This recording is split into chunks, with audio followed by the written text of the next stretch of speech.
Bem-vindos a mais um capítulo de Quarta Asa, pessoal. Hoje a gente vai ler o capítulo 5. No último capítulo, a Violet ficou ali numa coisa estranha, né? Tipo, o Xaden apareceu, bateu um pouco de boca com o Dan. Daí o Dan falou, corre, Violet, corre. Como se o Xaden fosse matar a Violet ali na frente de todo mundo. Eu achei um pouco estranho. Eu achei assim, sem sentido isso poder acontecer.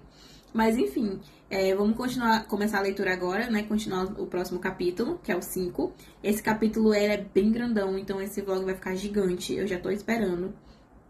Me digam aí nos comentários o que vocês estão achando do livro. E também os vídeos de Quarta Asa saem dia sim, dia não, alternados com Caçador Sem Coração, né, pessoal? Então sabem que hoje tem Quarta Asa, amanhã tem Caçador Sem Coração aqui no canal, que também é uma leitura maravilhosa. Vão lá assistir o vlog comentado, tá? Então vamos lá, vamos começar o capítulo 5. Sabendo que eu estou em discordância direta com as ordens do General Melgren, eu estou oficialmente contestando o plano debatido na reunião de hoje. Não é da opinião desta general que os filhos dos líderes rebeldes devam ser forçados a testemunhar a execução de seus pais. Nenhuma criança deveria assistir à morte dos seus próprios pais. A rebelião tírica, um relato oficial para o rei Tauri, feito pela general Lilith Sorgale. É o nome da mãe dela é Lilith? Eu não sabia. Capítulo 5. Bem-vindos à primeira aula de preparo de batalha. Mas o último capítulo não terminou com ela correndo do Xaden, aí já voltou nela na aula? Que estranho. Diz a professora Devera no chão recuado do enorme anfiteatro mais tarde naquela manhã. Uma insígnia roxa do Cedor de Fogo no ombro, combinando perfeitamente com o tom do seu cabelo.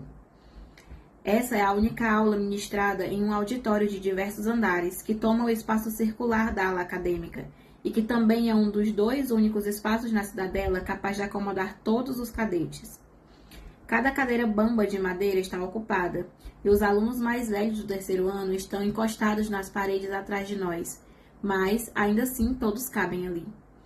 É bem diferente da nossa aula anterior de história, na qual havia apenas 3 esquadrões de primeiranistas, mas ao menos os alunos do 1º ano do nosso esquadrão puderam se sentar todos juntos. Se eu conseguisse me lembrar do nome de todo mundo. É fácil me lembrar o nome de Rydok. Ele é o espertinho que ficava fazendo comentários durante a aula de história. Eu espero que ele tenha noção de não fazer o mesmo aqui. A professora Devera não parece ser do tipo piadista. No passado, cavaleiros raramente eram convocados para servir ao exército antes da graduação. Continua a professora, a sua boca tensa, enquanto ela anda em círculos lentamente na frente de um mapa do continente de 6 metros de altura, pendurado na parede dos fundos, cuidadosamente rotulado com nossos entrepostos defensivos e as nossas fronteiras. Dezenas de luzes mágicas iluminam aquele espaço, compensando a falta de janelas e refletindo na lâmina do montante que ela mantém pendurado nas costas. E se fossem, eram sempre alunos do 3º ano que já tinham passado certo tempo aprendendo com asas dianteiras. Mas esperamos que vocês se graduem com o conhecimento completo do que nós estamos enfrentando. E isso não é só saber onde cada asa está posicionada. O que tanto eles enfrentam? Ela já mencionou que tem como que ela falou? Uns grifos, né? Mas será que eles são tão perigosos assim que eles precisam fazer todo esse negócio militar o tempo todo? Ela se demora, fazendo contato visual com cada aluno do 1º ano que ela vê. A patente no uniforme indica que ela é capitã, mas eu sei que será promovida a major antes de terminar o seu período rotativo como professora aqui, considerando todas as medalhas que ela carrega no peito. Vocês precisam entender a política dos nossos inimigos, as estratégias para defender os nossos entrepostos dos ataques constantes, e ter um conhecimento completo de batalhas recentes e atuais. Se não conseguirem entender esses tópicos básicos, então não devem montar nas costas de um dragão. Ela arqueia as sobrancelhas pretas, alguns tons mais escuros do que a sua pele marrom escura. Sem pressão, murmura Rhiannon do meu lado, anotando coisas no caderno em uma velocidade furiosa. Vamos ficar bem. Eu prometo, sussurrando. Alunos do 3º ano só foram mandados para os entrepostos no interior como reforços, nunca para o fronte. E eu sabia disso porque era o que eu vinha observando atentamente nos anos passados com a minha mãe. Essa é a única aula que vocês vão frequentar todos os dias, porque é a única que vai importar caso sejam convocados mais cedo. O olhar da professora Devera vai da esquerda para a direita, parando em mim. Os olhos dela se arregalam por um instante, mas ela dá um sorriso aprovador e assente antes de continuar. Como essa aula é ministrada todos os dias e depende das informações mais atuais possíveis, vocês também aprenderão com o professor Markham, que merece o máximo de respeito. Ela gesticula para que o escriba se adiante, e ele para ao lado dela, o uniforme bege contrastando com o preto. Markham se inclina quando ela sussurra algo para ele, e as suas sobrancelhas espessas se erguem quando ele volta a cabeça na minha direção. Não existe um sorriso aprovador quando os olhos cansados do coronel encontram os meus. Apenas um suspiro que me enche de uma tristeza pesarosa quando eu ouço.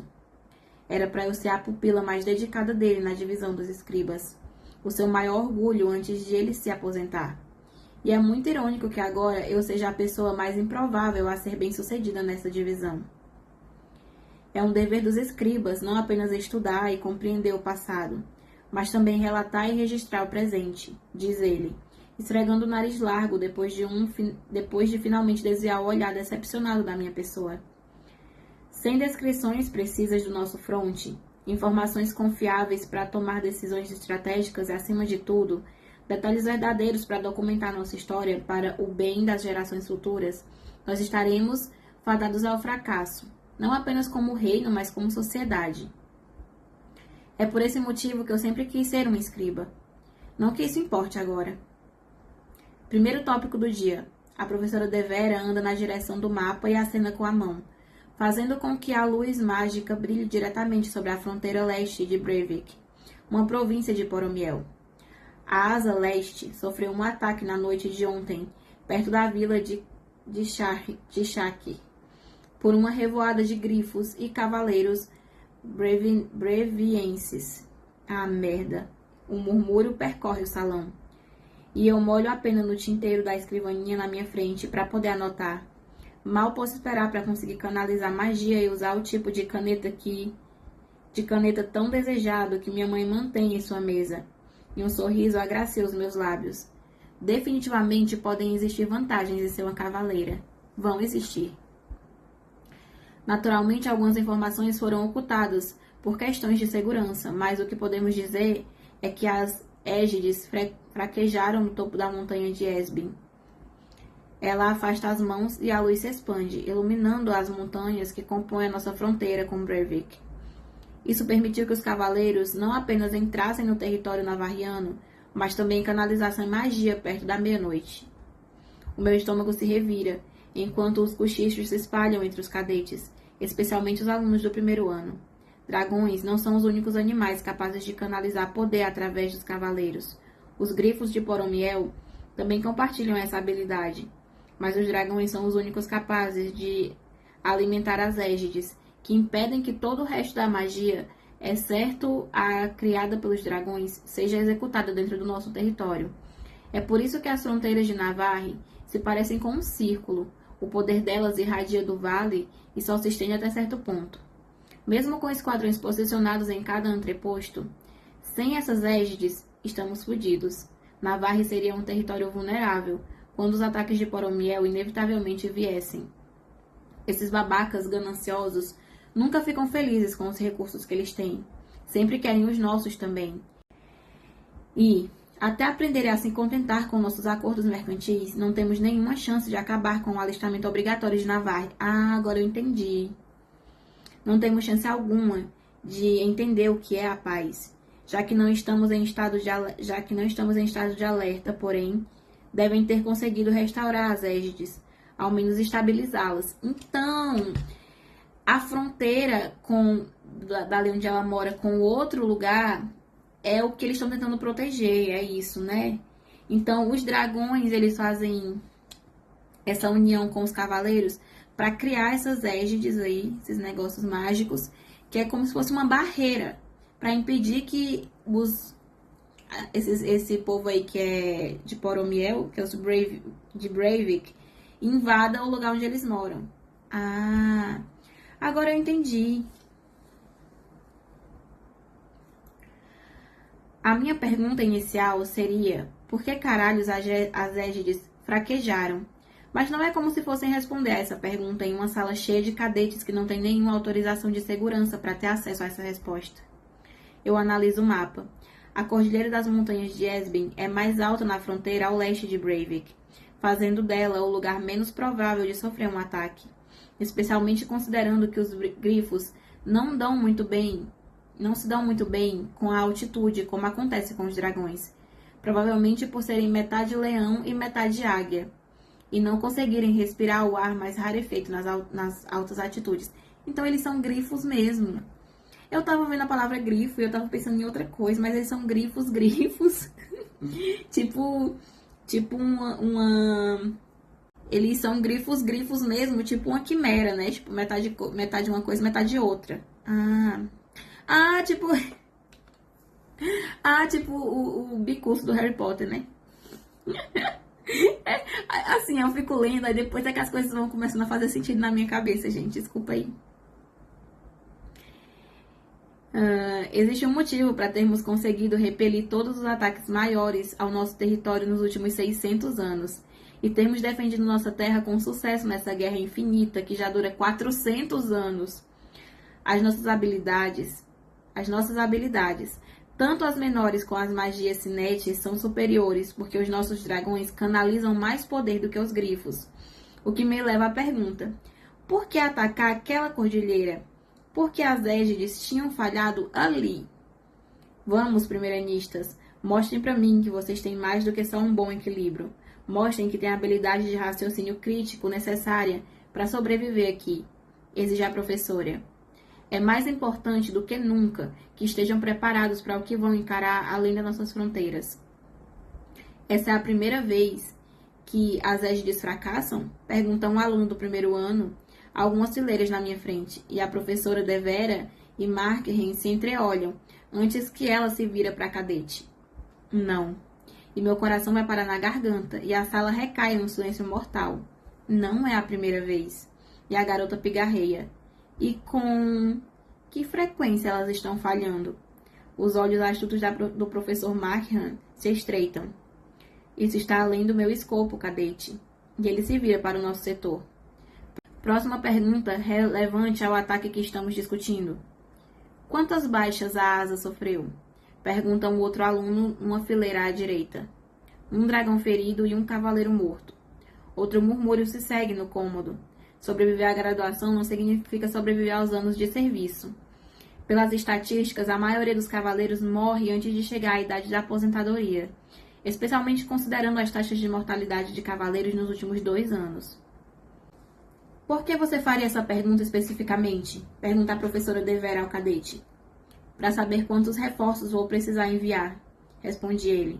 E a professora assente, virando-se para Prior, o menino mais tímido do nosso esquadrão, que tinha acabado de erguer a mão. Ele a abaixa rapidamente, franzindo as sobrancelhas escuras. Você tinha uma pergunta? Sim, ele assente, e as mechas do cabelo preto caindo sobre os olhos. Em seguida, balança a cabeça. Não, deixa pra lá.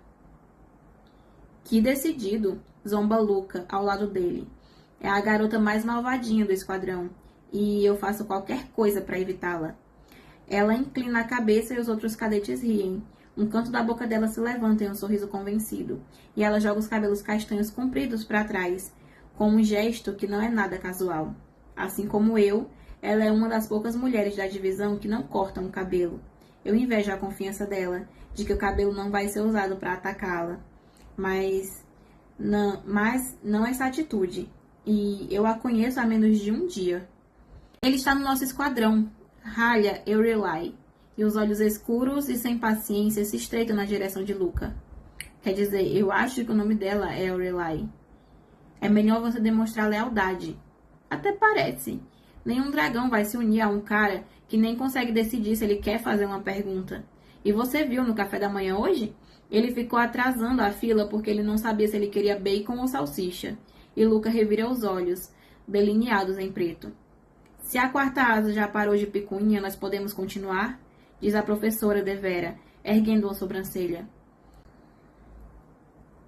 Pergunta qual era a altitude da vila. Eu sussurro para Rhiannon. Quê? Ela franze a testa. Só pergunta. Eu respondo, tentando manter o conselho de Dan em mente. Eu juro que consigo vê-la encarando a minha nuca, 7 fileiras atrás de mim. Mas eu não vou me virar para olhar. Não quando eu sei que Zayden também está em algum lugar lá atrás. Qual era a atitude da vila? Pergunta Rhiannon. E as sobrancelhas da professora Devera se levantam. E ela se vira para Rhiannon. Porque ela falou para Rhiannon fazer a pergunta porque o Dan falou para ela não aparecer, né? Para ela ficar discreta. Markham, pouco menos de 3.000 metros, responde ele. Por quê? E Rhiannon me olha de soslaio e pigarreia. Parece meio alto para um ataque planejado com grifos. Boa, eu sussurro. De fato, é um pouco alto para o ataque planejado, diz Devera.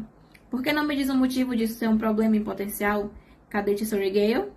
E talvez você mesma prefira fazer as suas próprias perguntas a partir de agora. E a professora reparou.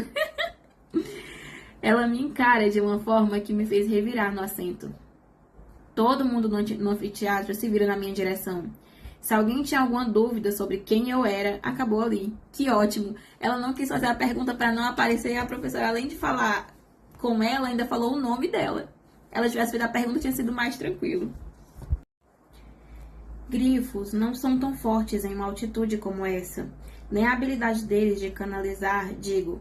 Não tem lógica atacar num lugar assim, a não ser que eles soubessem que as égides fracassariam, especialmente considerando que a vila parece estar a cerca de só 1 hora de voo entre postos mais próximos. Eu olho para o mapa a fim de garantir que eu não estou fazendo papel de boba. É Shaki ali, não é? Viva o treinamento dos escribas, ela pensa. É, sim. E o canto da boca da professora Devera se abre em um sorriso. Continue nessa linha de raciocínio. Espera aí. Você disse que um esquadrão de cavaleiros levou 1 hora para chegar? E eu estreito os olhos. Sim, ela confirma na expectativa. Então eles já estavam a caminho. Eu digo, reconhecendo imediatamente que parece bobagem. Minhas bochechas esquentam quando as risadinhas soam ao meu redor. Sim, porque isso com certeza faz sentido. Jack se vira no assento da primeira fileira, rindo abertamente. O general Melgren sabe o resultado de cada batalha antes de acontecer. Mas nem ele sabe quando vai acontecer, sua burra. Eu ouço a risada dos meus colegas, reverberando em meus ossos. Eu quero me esconder debaixo dessa escrivaninha ridícula e desaparecer. Vai se fuder, Berlow, retruca Rhiannon. Não sou eu quem está achando que pregonição existe, rebate ele, desdenhoso. Que os deuses nos ajudem se essa aí for subir num dragão. E outra rodada de risadas faz o meu pescoço flamejar. Todo mundo tá rindo dela e o bullying na escola, pior coisa. Por que você acha isso, Violet? Estremece o professor Markham. Cadete Sorrigale. Ele chama ela de Violet, né? Porque não tem lógica eles terem chegado lá depois de 1 hora do ataque. A não ser que eles já estivessem a caminho. Eu argumento, lançando um olhar mortal para Jack. Fodam-se ele e as risadinhas. Eu posso ser mais fraca que ele, mas eu sou bem mais inteligente. Demoraria pelo menos metade desse tempo para que os batalhões na cordilheira para que os bastiões na cordilheira se acendessem e indicassem um pedido de ajuda. E nenhum esquadrão completo fica sentado por aí, só esperando que precisem deles. Mas da metade desses cavaleiros estaria dormindo, o que significa que eles já estavam a caminho. E por que eles estariam a caminho? Insiste a professora Devera. E o jeito como seus olhos brilham me diz que eu estou certa, aumentando assim a minha confiança para levar o meu pensamento adiante. Porque de alguma forma, eles sabiam que as édides estavam falhando. Eu ergo o queixo, esperando simultaneamente que eu esteja certa e rezando para Dune, deusa da guerra, para estar errada. Porque se as édides estiverem falhando, eles estão o tempo todo ali em perigo, né? Que coisa mais... Começa Jack. Ela tá certa. Interrompe a professora, e um silêncio recai sobre a sala. Um dos dragões na asa sentiu uma égide fraquejar, e a asa partiu. Se não tivessem feito isso, teríamos sofrido ainda mais baixas, e a destruição do vilarejo teria sido bem pior. Eu sinto a confiança inflar o meu peito, que prontamente se esvai ao encontrar o olhar de Jack, que me dizia que ele não se esqueceu da sua promessa de que ele vai me matar. Segundo-anistas e terceiranistas, podem começar, ordena a professora Devera. Vamos ver se conseguem ser um pouco mais respeitosos com seus colegas cadetes. Ela arqueia a sobrancelha para Jack enquanto as perguntas começam a ser disparadas atrás de nós. Quantos cavaleiros tinham sido mandados para o lugar? O que tinha matado o único cavaleiro na batalha? Quanto tempo tinha demorado para expulsar os grifos do vilarejo? Alguém tinha saído vivo para ser levado a interrogatório? Eu escrevo todas as perguntas e as respostas, organizando os fatos na minha mente, no tipo de relatório que teria feito se eu tivesse na divisão dos escribas, analisando quais informações são importantes para incluir e o que é supérfluo. Qual era a condição do vilarejo? Uma voz profunda pergunta nos fundos do anfiteatro. Os cabelos da minha nuca se arrepiam e o meu corpo reconhece a ameaça atrás de mim. Jura, Violet? Ryerson? Prontifica-se Markham, cobrindo os olhos da luz mágica enquanto ele olha na direção do topo do anfiteatro. O vilarejo, repete Xaden, e a professora Devera diz que os danos deveriam ter sido piores. Mas em qual condição estava? Foi queimado? Destruído? Não teria sido demolido se estivessem tentando estabelecer um entreposto. Então a condição do vilarejo importa para determinar o motivo daquele ataque. E a professora Devera sorri, aprovando. As construções pelos quais passaram foram queimadas, e o resto estava sendo pilhado quando a asa chegou. Estavam procurando alguma coisa, diz Aiden convicto. E não eram riquezas. Não é um distrito de mineração, o que nos leva à pergunta: o que eles queriam tanto? Precisamente, essa é a pergunta. A professora Devera olha ao redor da sala. E agora vocês veem que é por isso que o Ryerson é um dirigente de asa. É preciso mais do que força e coragem para ser um bom cavaleiro. Então, qual é a resposta? Inquire um primeiro-anista à esquerda. Nós não sabemos, responde a professora Devera, dando de ombros. Esse é apenas mais um pedaço do quebra-cabeça. E para entender por que nosso pedido constante de paz foram rejeitados pelo reino de Poromiel. O que eles estavam procurando? Por que esse vilarejo em questão? Foram eles os responsáveis pelo colapso das Ésgides ou elas já estavam fraquejando? Amanhã, na semana que vem, no mês que vem, vai haver outro ataque. E talvez consigamos mais uma pista. Estudem histórias se quiserem respostas. Essas guerras já foram examinadas e esmiuçadas. O preparo de batalha é para situações mais fluidas. Nessa aula, nós queremos ensinar a vocês quais são as perguntas que devem ser feitas para todos vocês terem uma chance de voltar vivos para casa. Algo no tom da voz dela me diz que não são só os alunos do 3º ano que podem ser convocados para o exército esse ano, e eu sinto um calafrio na espinha. Aí dá uma pausa no capítulo e depois o capítulo volta. Você sabia mesmo todas as respostas de história e aparentemente todas as perguntas certas a fazer em preparo de batalha, diz Rhiannon, balançando a cabeça, enquanto nós ficamos na lateral do ringue depois do almoço, observando Rydok e Arelai andarem em círculos em roupas de combate. Eles são quase do mesmo tamanho. Rydok é um pouco pequeno e Arelai tem o mesmo físico de Mira, o que não me surpreende, porque o pai dela foi um cavaleiro. Você nem vai precisar estudar para as provas, né? Os outros primeiro-anistas estão do nosso lado, mas os segundo-anistas e terceiro-anistas estão do outro lado. Definitivamente eles estão em vantagem, considerando que já tiveram pelo menos 1 ano de treinamento de combate. Eu fui treinada para ser escriba. Eu dou de ombros, e o colete que Mira me deu brilha levemente com o movimento. Fora os momentos em que as escamas refletem a luz sobre o tecido camuflado, ele se encaixa bem nas outras partes de cima que recebemos ontem. Todas as mulheres estão vestidas de forma quase idêntica, apesar do corte do tecido ser escolhido por cada preferência. A maioria dos caras está sem camisa, porque eles acham que as camisas dão ao oponente algo no qual se agarrar. Pessoalmente, eu não vou argumentar contra essa lógica, então eu só aproveito a vista. De forma respeitosa, é claro, o que significa manter os olhos no ringue do meu esquadrão, e não nos outros 20 ringues com tatames que ocupam um espaço enorme do primeiro andar, da ala acadêmica. Tem uma parede inteira e ela é feita só de janelas e portas abertas para deixar a brisa entrar. Mesmo assim, tá abafado. Eu sinto o suor escorrer pelas minhas costas debaixo do corpete. 3 esquadrões de cada asa estão aqui para treinar essa tarde. E claro que eu fui sortuda, e a primeira asa mandou o terceiro esquadrão, incluindo Jack Barlow, que está me encarando de um dos ringues próximos desde que eu entrei.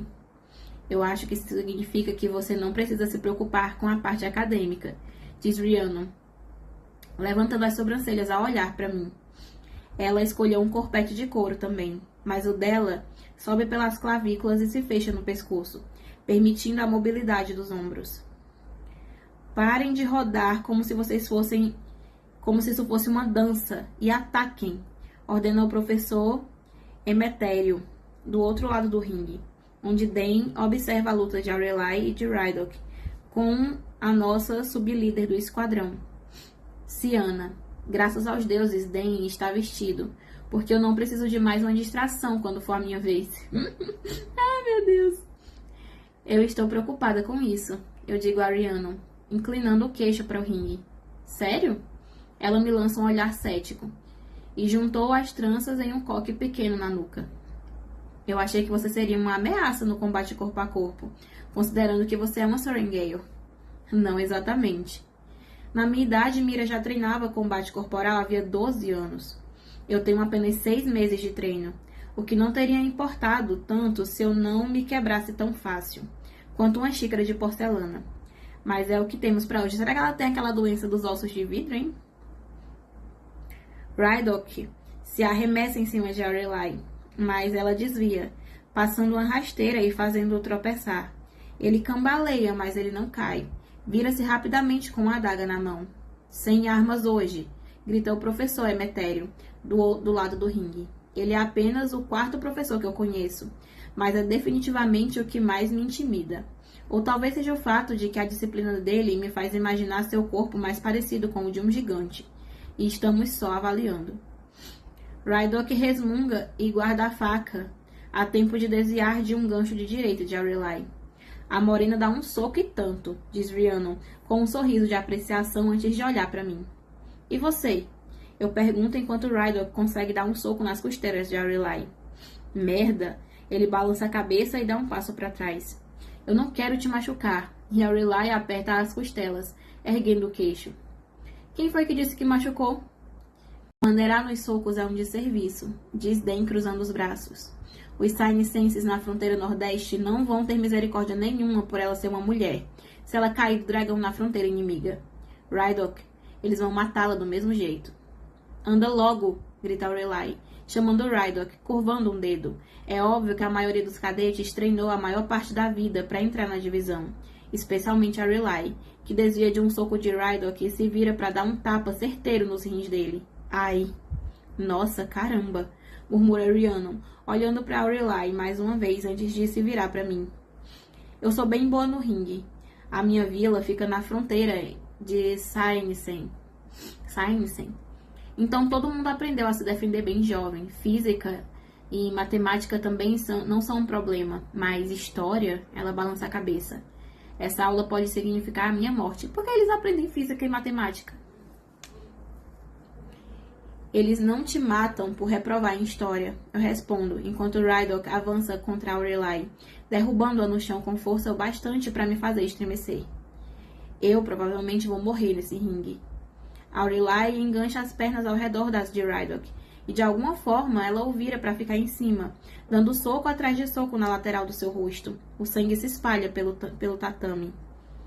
Eu provavelmente poderia oferecer algumas dicas para que sobreviva no treino, diz Sawyer, do outro lado de Rhiannon, passando a mão na barba castanha e por fazer que não cobre bem as suas sardas. Mas história não é o meu forte. Um dente sai voando e eu sinto a bile subir pela garganta. Chega! Grita o professor Emetério. Aurelai sai de cima de Rydok e fica em pé, tocando o lábio arrebentado com os dedos e examinando o sangue. Então ela oferece a mão para ajudá-la a se levantar e ele aceita. Ciana, leve Aurelai aos médicos. Não há necessidade de perder um dente durante a avaliação, ordena Emetério. Vamos fazer um acordo, diz Rhiannon, fixando seus olhos castanhos nos meus. Vamos nos ajudar. A gente te ajuda com o combate corporal se você ajudar a gente com história. Parece uma boa, Sawyer? Com certeza. Combinado. Eu engulo em seco quando o aluno do 3º ano limpa o tatame com uma toalha. mas eu acho que eu vou ganhar mais do que vocês com isso. Você não me viu tentando memorizar as datas, brinca Rhiannon. A alguns rings de distância, alguém grita e todos nós nos viramos para olhar. Jack Barlow segura um aluno do primeiro ano em um mata-leão. O outro aluno é menor e mais magro do que Jack, mas ainda assim deve ter uns 20 quilos a mais do que eu. Jack puxa o braço dele, a mão envolvendo a cabeça e o pescoço do outro. Esse cara é tão babaca, Rhiannon começa a dizer. E o barulho doentio dos ossos se partindo ressoa pelo ginásio. E o aluno do primeiro ano fica imóvel nos braços de Jack. Pelo amor de Malek, eu sussurro, enquanto Jack derruba o rapaz no chão. Eu estou começando a me perguntar se o Deus da Morte mora aqui, considerando a frequência com que o nome dele é invocado. O meu almoço ameaça voltar pela garganta, mas eu respiro pelo nariz e solto pela boca, já que não é possível botar a minha cabeça entre os joelhos aqui. O que foi que eu acabei de dizer? Grita um instrutor subindo no tatame. Você quebrou a porra do pescoço dele. Ah, ele morreu mesmo. Eu pensei que ele tinha dado só um mata-leão pra ele desmaiar, mas matou o cara. Já é o segundo que ele mata, né? Porque ele empurrou um do parapeito. Você tá morta, Sorengale. E sou eu quem vai te matar. A promessa de ontem invade minha memória. E só foi o segundo dia. Os olhos pra frente, ordena Emeterius. Mas o tom dele é mais gentil do que antes, quando todos desviam o olhar do aluno morto. Vocês não precisam se acostumar a isso, mas precisam continuar funcionando mesmo quando isso acontecer. Você e você. Ele aponta para Rhiannon e o outro aluno do primeiro ano do nosso esquadrão. Um homem corpulento, com os cabelos azuis escuros e um rosto angular. Merda. Eu não consigo me lembrar do nome dele. Trevor? Thomas, talvez?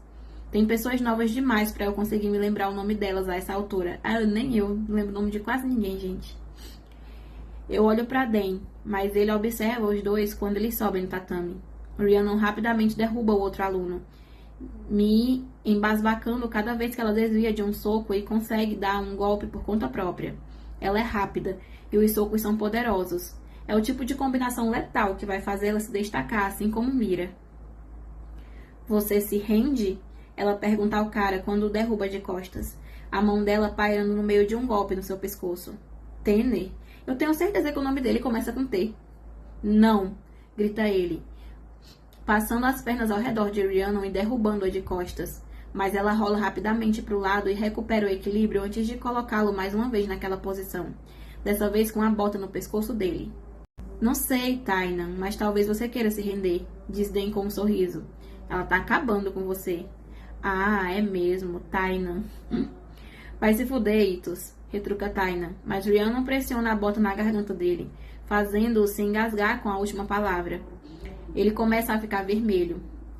O Tainan tem mais ego do que bom senso, então. Ele se rende, declara Emetério, e Rhiannon dá um passo para trás, oferecendo a mão. E Tainan aceita a ajuda. Você... Emetério aponta para a menina do segundo ano de cabelos rosados e a relíquia da rebelião. E você? E ele aponta para mim. Ela tem pelo menos uma cabeça de altura a mais do que eu. E se o resto do corpo for tão musculoso contra os braços, eu tô fodida. Eu não posso deixar que ela encoste em mim. O meu coração parece querer saltar do peito, mas eu assinto com a cabeça e entro no ringue. Você consegue, diz Rhiannon, dando um tapinha no meu ombro quando ela passa por mim. Sorengale, a garota de cabelos cor-de-rosa me encara, como se eu fosse uma sujeira em sua bota, estreitando os olhos verde claro. Você deveria pintar esse cabelo se não quisesse que todo mundo soubesse quem é a sua mãe. Você é a única aberração de cabelo prateado na divisão inteira. Eu nunca disse que me importava por todo mundo saber quem é a minha mãe. Eu ando em círculos, avaliando a segunda Nista. Eu fico orgulhosa por ela ter prestado um serviço tão bom ao proteger o nosso reino, dos inimigos de fora e também dos de dentro dele. Vendo-a apertar a mandíbula por causa do meu comentário, eu começo a ter um pouco de esperança. Como eu ouvi algumas pessoas se referindo hoje de manhã àqueles com relíquias de rebelião no braço, os marcados, eles culpam minha mãe pela execução dos próprios pais. Tudo bem que eles me odeiem. A minha mãe sempre diz que, no mínimo... Tudo bem que eles me odeiem. A minha mãe sempre diz que no minuto em que a emoção entra numa luta, essa pessoa já perdeu. Eu nunca rezei tanto para que minha mãe, frígida como ela era, estivesse certa. Vadia desgraçada, rosna ela. A sua mãe assassinou a minha família. E ela pula para me atacar e dá um soco desajeitado, e eu rapidamente dou um passo para o lado, desviando com as mãos erguidas. Fazendo essa dança por mais um tempo, consigo dar alguns golpes, começando a pensar que o meu plano talvez possa funcionar. Ela rosna enquanto erra de novo, e o seu pé voa até a minha cabeça. Eu desvio para baixo com facilidade, mas ela então se abaixa e me chuta com a outra bota, acertando diretamente o meu peito e me empurrando para trás. Eu caio do tatame com um baque, e ela já está em cima de mim, rápida pra caralho. Você não pode usar seus poderes aqui, Imogen, grita Jane. O nome dela é Imogen? Que poderes ela tem? Imogen está tentando me matar.